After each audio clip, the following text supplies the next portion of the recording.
Le roi fit convoquer auprès de lui tous les anciens de Juda et de Jérusalem.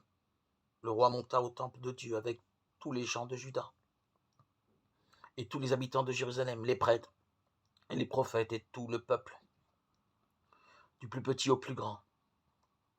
Il lut devant eux tout le contenu du livre de l'Alliance trouvé dans le temple de Dieu, de Romains 23, 1, 3. Ce n'était pas une petite affaire, cela durait des jours et des jours. Le roi était debout,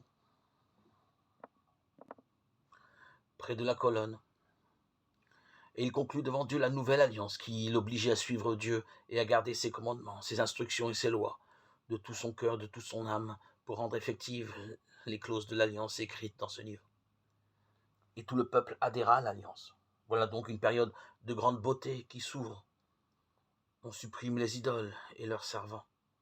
On brise les stèles des hauts lieux.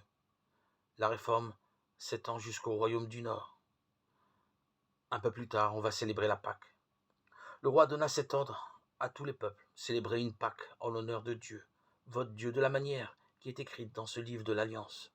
Et l'Écriture nous dit, on n'avait pas célébré une Pâque comme celle-là depuis des jours des juges qui avaient régi Israël et pendant tout le temps des rois d'Israël et des rois de Juda, 2 rois, 23-22.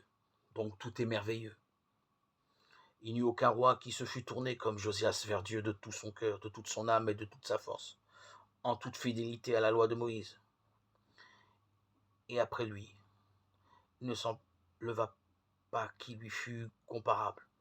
2 Romains, 2 rois 23-25.